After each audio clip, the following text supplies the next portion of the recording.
버락 오바마 미국 대통령의 이민개혁 행정명령을 둘러싸고 미국 내 갈등이 고조되고 있습니다. 이에 대한 현지 기독교인들의 반응을 전합니다. 일평생을 이웃들에게 그리스도의 따뜻한 사랑을 전하며 봉사하는 전 월드비전 회장 박종삼 목사를 만나봅니다.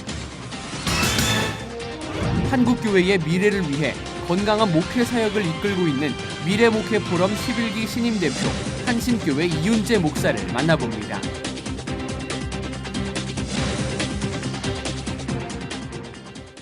안녕하십니까. 민찬기 목사입니다. 자살을 줄일 수 있는 가장 좋은 방법은 대화입니다. 이건 크게 새로울 건 없는데요. 최근 덴마크에서 이것이 연구 결과로 증명되면서 대화 치료에 더욱 힘이 실리게 되었습니다. 전 세계에서는 40초마다 사망자가 발생하는데 그중 자살로 인한 사망자가 가장 많다고 합니다. 이게 지금 우리의 현실인데요. 자살을 예방할 수 있는 대화. 오늘 하루 누군가의 이야기를 들어주는 일부터 시작해보면 좋겠습니다. C채널 매거진 굿데이. 오늘은 11월 27일 목요일입니다. 미국에는 줄잡아 1150만 명가량의 불법 체류 외국인이 있습니다. 미국인 이민자들에 대한 정책의 딜레마를 겪고 있는데요. 불법 체류자들을 받아들일 것인지 추방할 것인지 이 문제는 미국민 내에서도 찬반이 엇갈리는 민감한 사안이기도 합니다. 이와 관련된 내용 지금부터 전해드리겠습니다.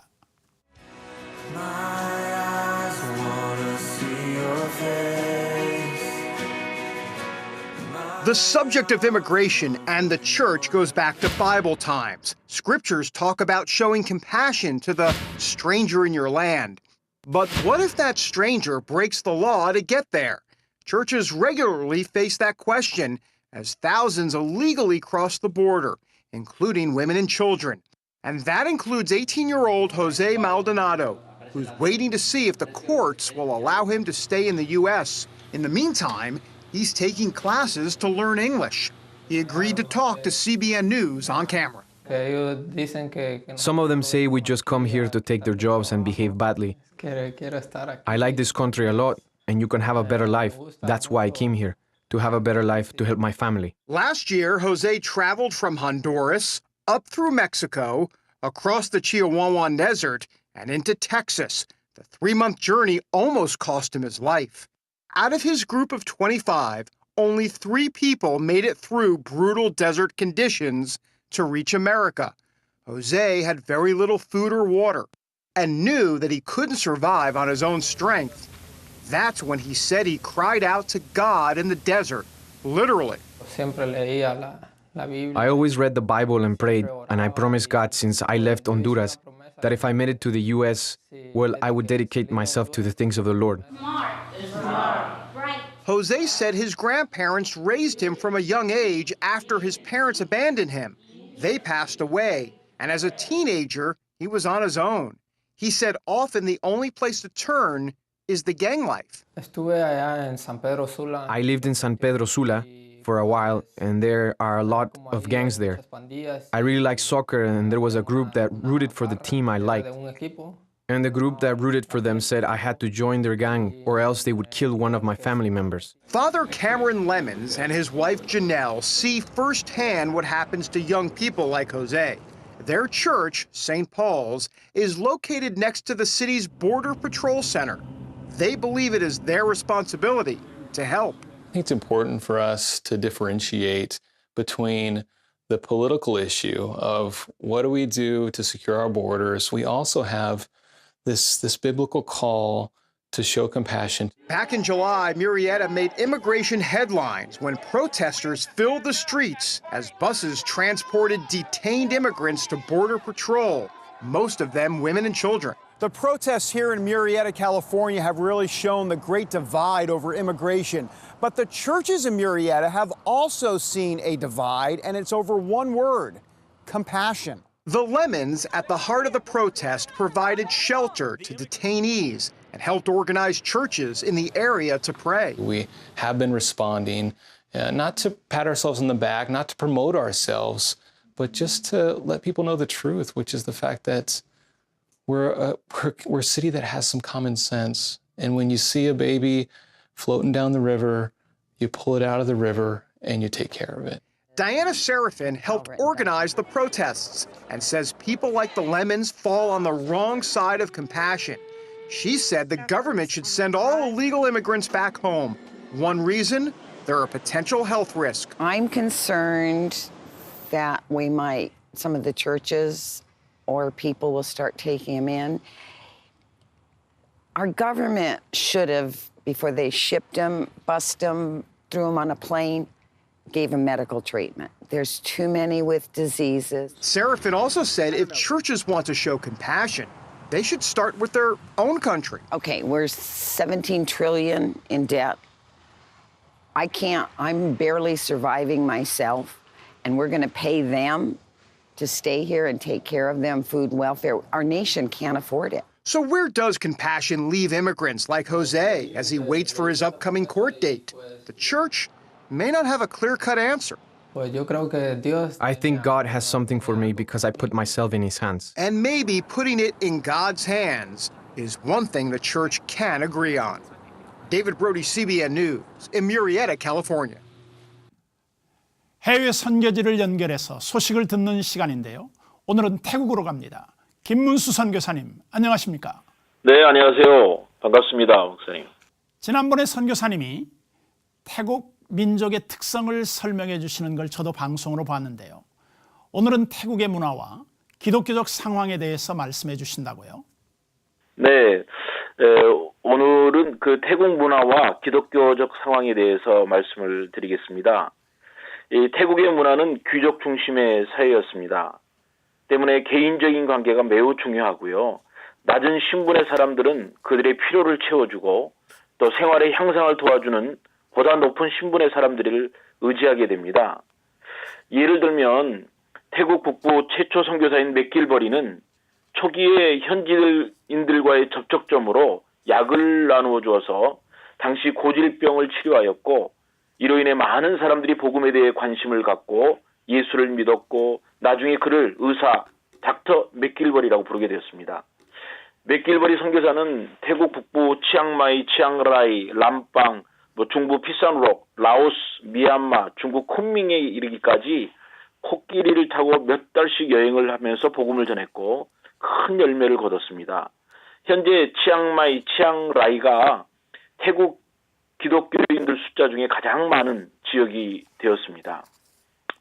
선교에 있어서 주고 베푸는 일은 중국에서 사역한 네비우스 선교사 표현대로 주고받는 관계로 모여진 신자들을 쌀 신자라고 표현하면서 물질에 빠진 기회주의 신자로 보는 시각도 있지만 태국에서는 문화적으로 나누는 일을 사랑의 표현으로 복받은 자가 그것을 나누는 것으로 또 차후 세계에 대한 덕을 쌓기 위해 베푸는 것으로 생각하기 때문에 물론 장기적으로 진행된다면 문제가 있을 수 있지만 초기 접촉점을 찾는 면에 있어서는 베푸는 선교사를 보면서 기독교에 대한 호의 내지는 좋은 감정을 갖게 됩니다.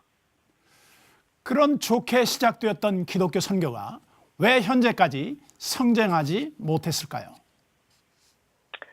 여러 가지 다양한 이유가 있겠습니다. 그런데 선교와 현지 문화의 접촉점이 중요한데요. 예를 들면 태국인의 마이벨라이라는 용어는 괜찮다, 아무래도 좋아, 할 수 없지, 이런 의미로 사용하는데 불교 윤회 사상에 젖어진 그 태국 사람들에게 있어서 내일에 대한 염려까지도 벗어버리고 싶은 것까지도 포함됩니다. 초기 선교사들이 태국인의 관계에서 실패와 실망을 갖는 경우가 있었는데 그것은 태국 현지인들이 가지고 있는 밑바닥 문화의 무관심함으로 생기는 것입니다. 이 태국 초기에 백부리에서 사역한 둘랍 선교사가 있었는데요. 초기에 많은 열매를 거뒀고 또 그가 은퇴를 하자 그 후임으로 온 윌리엄 맥크루어 선교사가 그리스도인들에게 물질 만능을 조장했다고 선임 선교사를 비난한 적이 있었습니다. 교인들을 쌀 신자 혹은 물질에 현혹된 회심자라 보고 신자로 인정하지 않고 모든 지원을 중단하게 되니까 성도들은 자신들을 사랑하지 않고 무관심한 선교사로 인정해서 예배의 참석을 중단하고 교회는 결국 폐허가 되어버렸습니다. 이는 선교의 이론에 중심한 나머지 현지 문화의 다른 점을 직시하지 못했다는 그런 결과입니다. 하지만 그동안 그런 역사를 타산지석으로 삼는 움직임도 많았을 것 같은데요. 예, 그렇습니다. 이 마이벨라이라는 예를 한번 다시 들어보면 마이벨라이에는 부정적인 요인만 있는 것이 아닙니다. 오히려 태국 현지인과 접촉점을 만들어내는 최고의 통로가 되고 짧은 시간 내에 그들의 마음속 깊이 들어가고 감동을 줄 수 있는 좋은 문화입니다. 뿐만 아니라 성서적인 면에서 적용을 해보면 성경에서 그리스도의 제자된 모습을 찾고 그 모습대로 살아가기 위해 그 전에 가졌던 나의 모습, 태국인, 한국인 이 길을 포기하는 마이벨라이로 하기로 하면 그들이 다시 하나님의 제자로 거듭나고 또 그들이 그 태국 교회의 새로운 헌신과 그런 성장에 동역하는 것을 보았습니다. 교회의 성장은 아무래도 사역자들의 자세와 깊은 관계가 있습니다. 다른 친구들 또 사회 동료들과 비교하게 되면 사역을 할 수가 없게 되는데 마이벨라이를 성경적으로 적용을 하면 천국에서의 보상, 하나님 중심의 삶을 통해서 이 땅에서 물질, 지위, 어려움 이런 것들을 이길 수 있는 그런 상황이 되는 것입니다.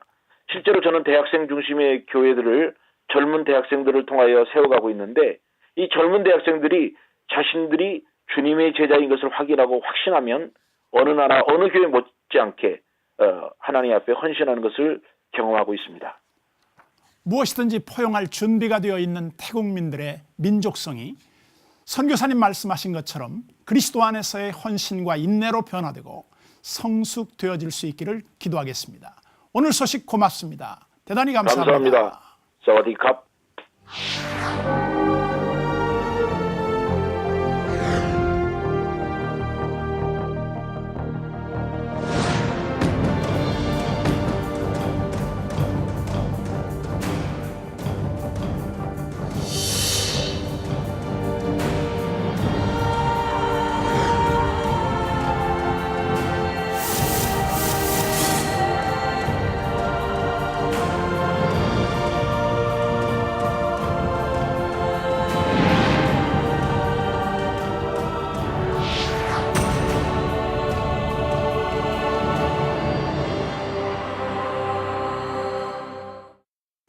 사람들은 저마다 자신의 노년의 모습을 그려보곤 하는데요. 건강하게 나이 들어서 끝까지 주님의 일을 감당할 수 있다면 얼마나 감사한 일이겠습니까? 80이라는 연세가 믿기지 않을 정도로 청년의 마음과 열정으로 여전히 주님의 일에 함께 하시는 박종삼 목사님, 오늘 테마 인터뷰 그레이스에서 만나보겠습니다.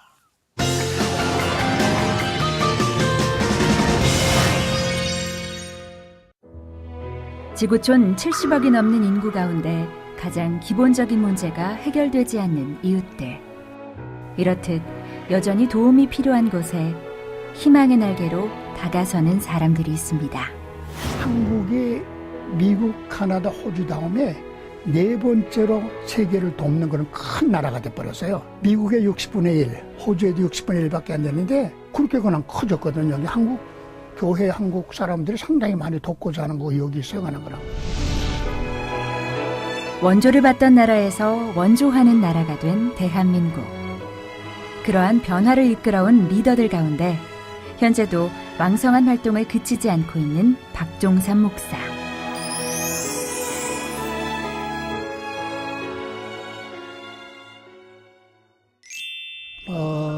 월드비전에서 은퇴한 후 여기에다 글로벌 사회봉사 연구소라는 걸 만들어가지고 젊은이도 좀 훈련시키고 교회하고 또 대학들 연구도 하고 그렇게 지냈죠. 대학교 다닐 때부터 시작을 했어요. 치과대학 다닐 때부터 무이촌 했고 신학교 때도 그 무이촌 쭉 주말에 다녔고 그다음에 광주 기독병원에 가서 할 때도 쭉 계속해서 이제 봉사를 했기 때문에 아마 20대 중반부터 계속해서 하지 않는가 이렇게 생각이 돼요. 뭐 대신앙이에요.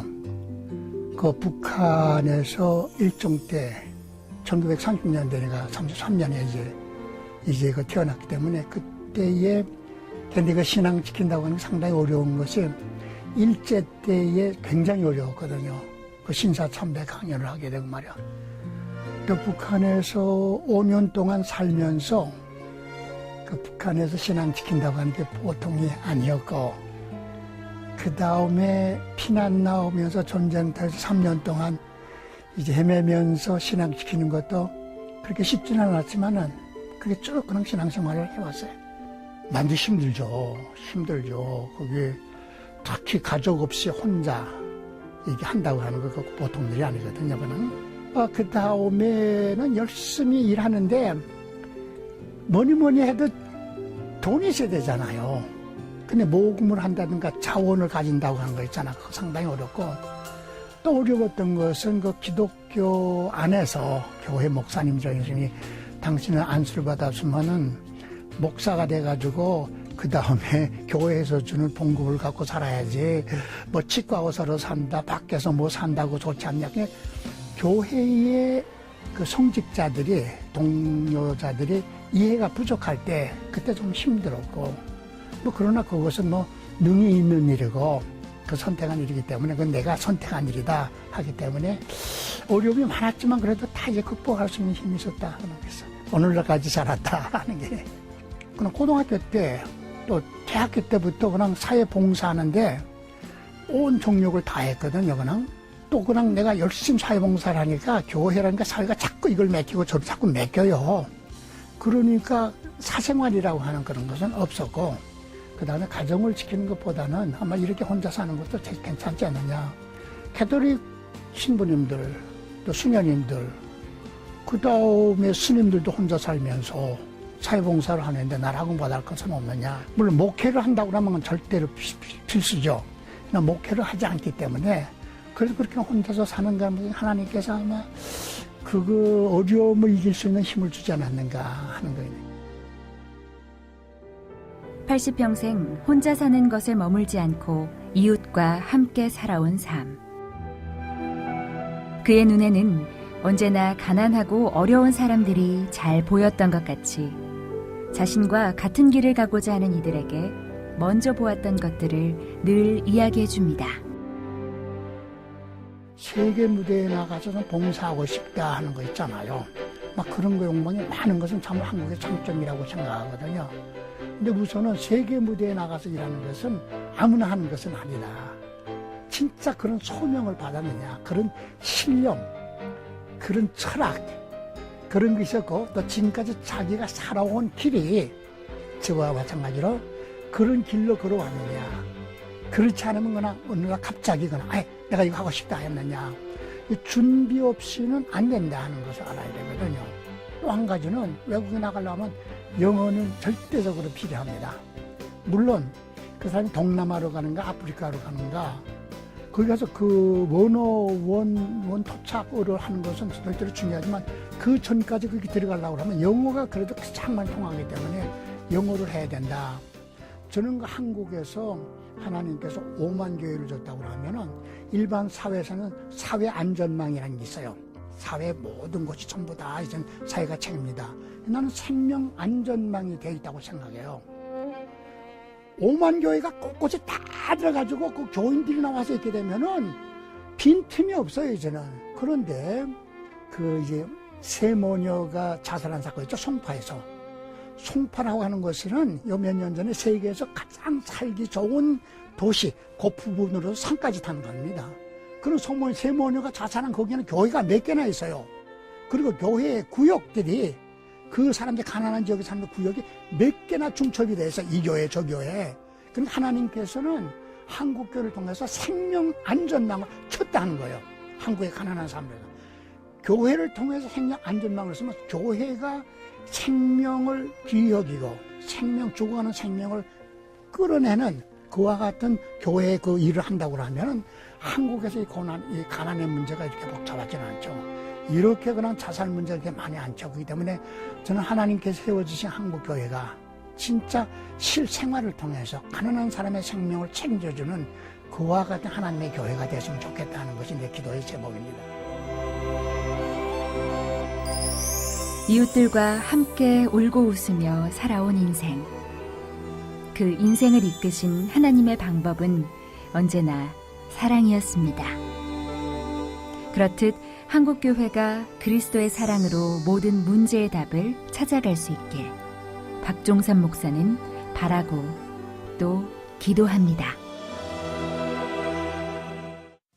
C채널 매거진 굿데이는 여러분과 함께 만들어가는 방송입니다. 좋은 의견이 있으시면 아래 전화번호와 이메일로 언제든지 연락 주시면 저희가 방송 만드는데 적극 반영하도록 하겠습니다.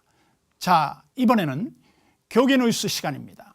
기독 학부모 축제는 기독 학부모들을 위한 사역의 힘과 열매가 한데 모아지고 어우러지는 장인데요. 올해로 4회를 맡게 된 기독 학부모 축제에서는 우리 가족 믿음의 이야기라는 주제로 가정예배의 중요성에 대해 나누어 보았습니다. 유성훈 기자가 보도합니다. 축제를 찾은 기독 학부모들이 테이블마다 도란도란 둘러앉았습니다. 축제는 기독교 학교 교육연구소 박상진 소장의 선포로 시작됐습니다. 신앙의 회복운동과 교육회복운동이 기독 학부모를 바로 세우는 것이라는 사명을 품고 기독 학부모 축제는 올해로 4번째를 맞았습니다. 영락교회와 공동주관으로 행사를 마련한 기독교 학교 교육연구소는 이번 축제에서 충신교회와 동순교회 등 7개 협력교회와 함께해 그 의미를 더했습니다. 특히 올해 축제의 주제는 한국교회 부흥을 일으키기 위해 말씀 양육을 통한 가정예배의 회복으로 정해졌습니다. 저는 핵심이 가정에 있다고 생각합니다. 가정에서 부모님들이 이러한 자녀 신앙교육의 중요성을 깨닫고 그렇게 가정예배를 회복하고 가정에서 말씀으로 양육한다면 다시 한국교회의 부흥을 이끌 수 있는 가장 중요한 그러한 센터가 될 수 있지 않겠는가 생각합니다. 가족이 만들어지는 시간 저녁을 주제로 특강에 나선 영락교회 백성호 목사는 현대사회는 피로사회로서 쉼이 없다며 이를 해결하기 위해 하나님의 때인 저녁을 회복해야 한다고 전했습니다.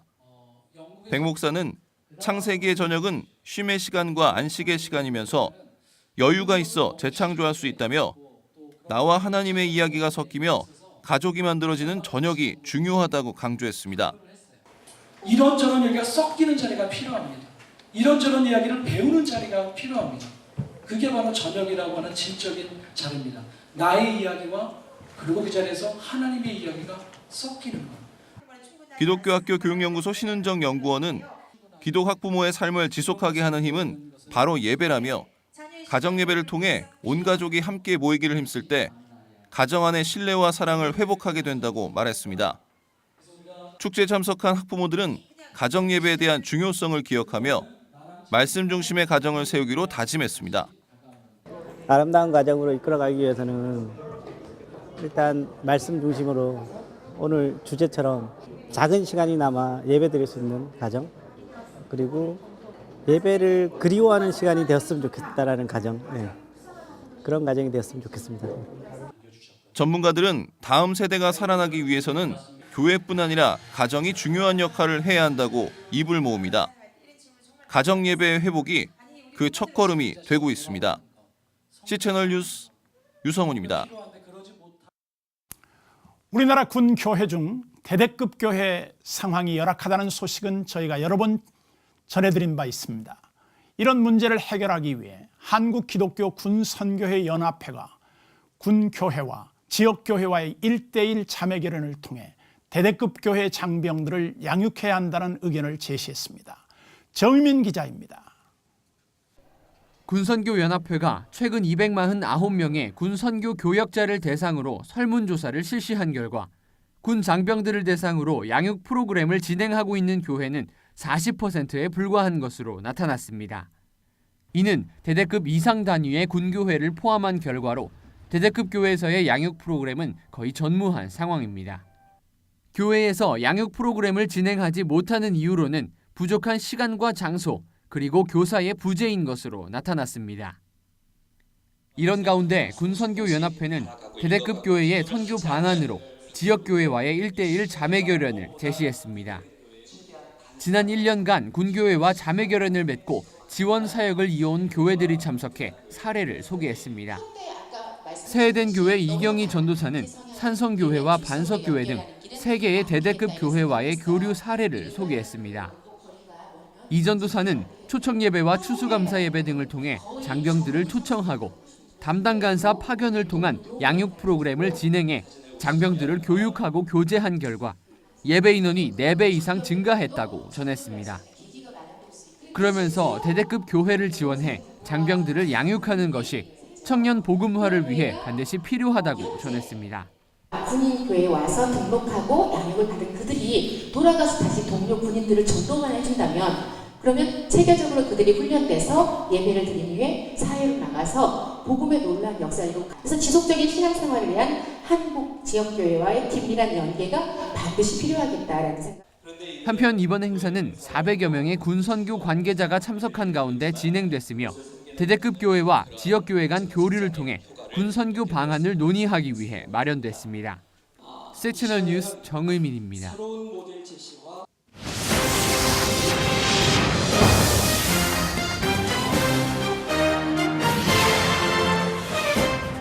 중견 목회자들과 각 분야 기독 전문가들이 모인 미래 목회 포럼이 올해로 설립 10주년을 맞았습니다. 오늘 이슈를 보는 창에서는 신임 대표로 취임한 이윤재 목사 모시고 미래 목회 포럼에 대한 여러 가지 이야기를 들어보겠습니다. 박여명 아나운서가 만났습니다.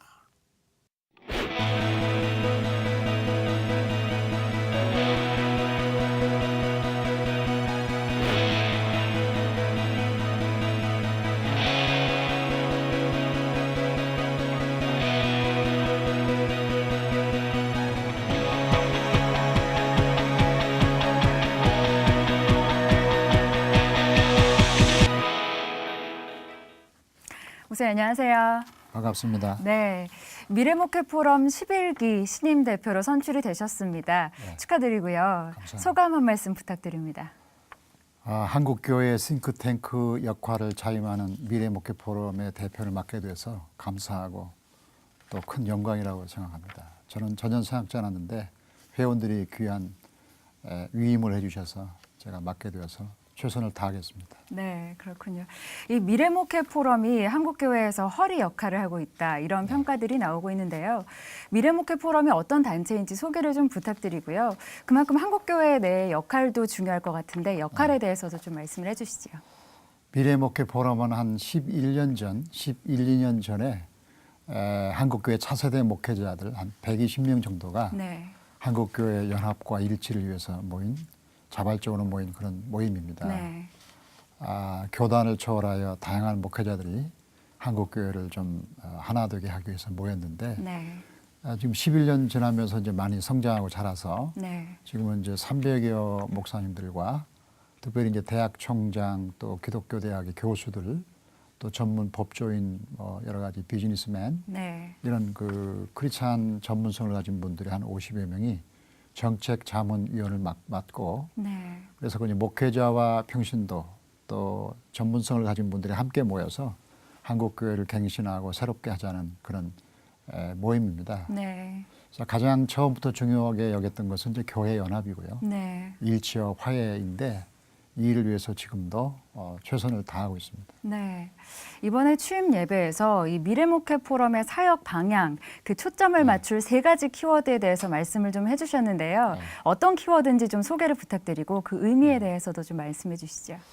제가 11년 전에 이제 창립자 중에 하나인데요. 네. 그때 이제 연동교회 이성희 목사님이나 이런 분들과 함께 시작을 하면서 11년이 이제 지났는데 여러 가지 많은 이제 활동을 하지만 네. 원래 창립할 때의 기본적인 정신이 뭔가 네. 그리고 또 앞으로 우리가 한국교회에서 뭐 할 건가를 고민하다가 3가지 키워드를 생각했는데 그게 뭐냐면 연합과 영성과 미래라는 키워드입니다. 네. 연합과 영성과 미래. 네.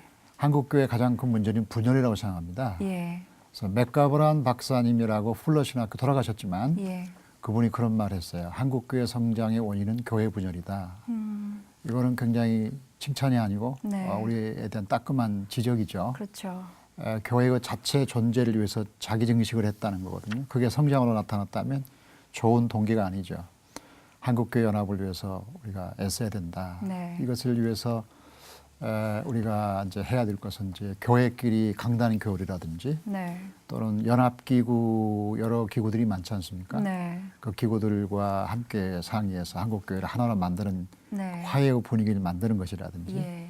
하는 것을 힘써야 되는데 제가 한 달 전에 독일을 다녀왔는데 독일 예. 통일 세미나라고 네. 통일을 이룬 목사님들 독일 교회 목회자들 6분이 네. 강의를 했어요. 네. 그분들이 그런 얘기 하는 거예요. 우리는 통일운동 한 적이 없이 평화운동만 했는데 네. 하나님이 우리에게 통일을 선물로 주셨다. 네. 그래서 한국 교회는 통일을 위해서 많이 애쓰지만 평화를 위해서 교회끼리 서로 네. 평화를 위해서 살다 보면 하나님이 통일을 주신다. 그래서 우리가 해야 될 첫 번째 키워드가 연합이고 두 번째 네. 영성인데 한국 교회가 외적인 문제가 분열이라면 내적인 문제는 영성의 부재라고 봐요. 네. 영성의 부재는 예수님과 동행하지 않는 개인적이며 교회적인 삶이 있다고 봐요. 네. 그래서 어떻게 하면 좀 예수님과 동행하는 교회와 신자가 될 수 없을까? 이것이 이제 우리의 관심이고 예. 이것을 위해서 목회자의 자정 능력 또 한국교회 도덕적 표준을 우리가 제시할 수 있어야 되겠다. 예. 그래서 이제 한국교회 시시비비를 우리가 예언자적인 목소리를 통해서 말하겠다. 그런 것이고 그다음에 또 영성의 그 훈련을 통해서 한국교회 하나 되고 주님을 닮아가는 그 일에 힘쓰겠다. 네. 영성이고요. 마지막 미래인데 네.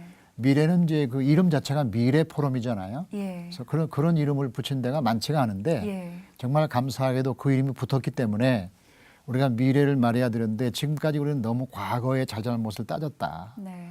그러다 보니까 자꾸 우리가 자책감이 들면서 스스로 우리가 열등의식을 갖게 된 거죠. 그러지 말고 우리가 이제 앞으로 미래를 얘기하자. 네. 구약은 신약의 미래를 말하고 신약은 요한계시록에서 새하늘과 새 땅을 말하잖아요. 네. 교회는 희망 공동체다. 네. 그래서 우리가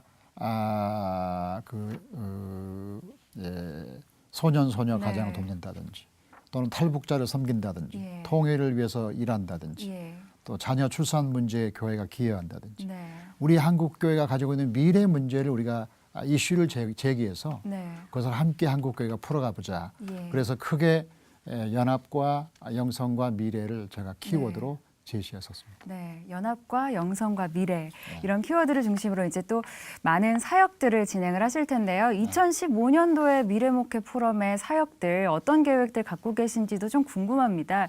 이 사실은 뭐 한국기독교 130주년 또 광복 70주년 뭐 이걸 기념해서 사업도 준비하고 계신다고 들었고 또 다음 세대를 위한 또 어떤 프로그램도 갖고 계실 텐데 어떤 계획들이 좀 있으신가요? 뭐 크게 큰 두 줄기가 있다고 보는데요. 네. 한 줄기는 미래목회 포럼 교회 회원 교회들이 1년에 한 5주간을 정해서 그 주간에 공동으로 하는 겁니다. 예를 들면 구정 주간에는 탈북자 초청주일, 네. 3월 달에는 그 교회 연합주일이라고 해서 교회끼리 서로 그 강단 교류하는 주일 네. 있고요. 그 다음에 6월 달에는 그 탈북민 초청 6.25 전후에서 네. 탈북민 초청 주일. 네. 그다음에 이제 추석쯤에서는 이제 고향교회 방문주일. 네. 그건 이제 고향교회가 다 시골교회가 약하잖아요. 예. 그러니까 시골교회로 교인들을 가서 예배드리라 하는 거죠. 또 뭐 종교개혁 때는 교회 연합주일. 그래서 모든 회원 교회들이 공동으로 지키는 주일을 통하여 저변부터 네. 우리가 한국교회를 섬기는 그런 거 있고요. 예. 이제 두 번째는 이제 포럼이니까 우리가 네. 포럼이니까 어떤 그 대화와 포럼을 통해서 한국교회를 계도하는 거 아니겠어요? 네. 그래서 1월 달에 우리가 다음 세대 프로그램, 네. 지금 다음 세대가 심각합니다. 예. 그래서 그 주일학교라든지 청소년이라든지 20, 30대 교인들을 겨냥한. 네. 그다음에 6월 달에는 특별히 청소년들을 위한 어떤 그 세미나를 또 준비하면서 네. 다음 세대의 주역으로서의 청소년들을 어떻게 세울 거냐. 다음 세대를 위한 거. 그다음에 이제 130주년 그 백서를 우리가 준비하는데 네. 130년 동안의 교회 역사에서 나오는 이슈들을 분석해서 네. 책으로 내는 거. 그다음에 5월 달에는 이제 70주년 기념으로 한국교회의 여러 가지 문서를 발표하는 거. 네. 이런 것들을 계획하고 있습니다. 네, 그렇군요. 바쁜 한 해가 되실 것 같습니다. 그럴 것 같습니다. 네, 그 다음 세대에 관한 질문을 좀 더 드리고 싶은데요. 네. 이 다음 세대를 이끌어 나갈 지도자 하면 어떤 모습이어야 될지 어떻게 좀 생각을 하시나요? 네, 우리가 보통 그 지도자 그러면 이끌어가는 사람이잖아요. 예. 근데 이끌어가는 리더십이라는 게 그 일반적인 리더십과 성경적인 리더십이 좀 달라요. 네. 일반적인 리더십은 이끌어가면 되지만 네. 성경적인 리더십은 본인 자신이 하나님께 이끌림을 받아야 돼요. 네. 그러니까 리더십 이전에 팔로우십이 필요하다. 네. 그러니까 하나님을 잘 따라가는 사람이 백성들을 잘 따르게 하거든요. 예. 그러니까 좋은 리더십은 청소년 리더십뿐만 아니라 하나님을 잘 따라가는 제자도가 먼저 있어야 되겠죠. 네. 그리고서 리더십의 제일 중요한 건 목양적 리더십이라고 봐요. 네. 그러니까 양을 키우는 리더십이지 양을 키우지 않으면서 다른 리더십이 무슨 의미가 있을까요? 네. 교회가? 그런 거고요. 그다음에 제일 중요한 것은 희망을 말해야 된다고 보거든요. 네. 너무 한국교회는 지금 잘못하고 잘하는 부분에 대해서 논란을 많이 하고 있는데 네. 우리가 잘못한 거는 반성하고 자정해야 되지만 너무 거기에 함몰돼 가지고 네. 못하는 것 때문에 스스로 자기 자신의 자존감을 막 낮출 필요가 없다. 네. 그래서 희망을 말해야 된다. 희망을 말하는 리더십. 네. 이게 우리에게 필요하지 않을까 네. 생각합니다. 네. 그 2015년이 얼마 남지 않았습니다. 그 마지막으로 한국교회 앞에 당부하실 한 말씀이 있다면 뭐가 있을까요? 한국교회 향해서 뭐 감히 당부할 입장이 제가 아니고 저 자신을 향해서 당부한다면 끊임없이 이 사람들 앞에 서기 전에 하나님 앞에 서는 법. 네. 그래서 마태복음 10장 27절에 나옵니다만은 광명한 데서 말하기 전에 어두운 데서 들어라. 네. 성경에 나오거든요. 네.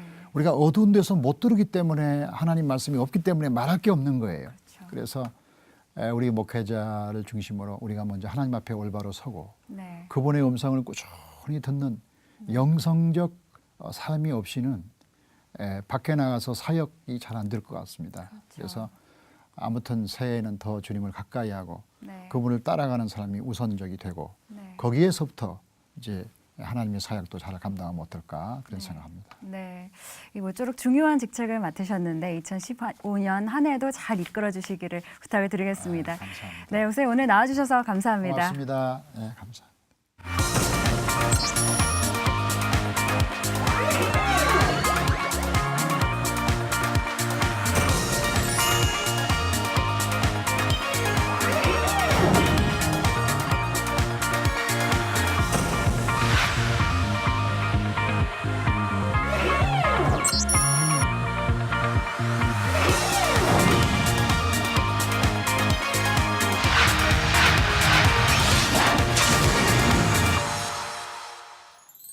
올 겨울은 평년보다 눈이 많고 포근할 거라는 전망이 나왔습니다. 추위도 추위지만 무엇보다 마음이 춥지 않았으면 좋겠다는 바람을 가져봅니다. 그렇게 되도록 따뜻한 나눔들이 더 많아지기를 바라봅니다. 저는 여기서 인사드리겠습니다. 안녕히 계십시오. 대단히 감사합니다.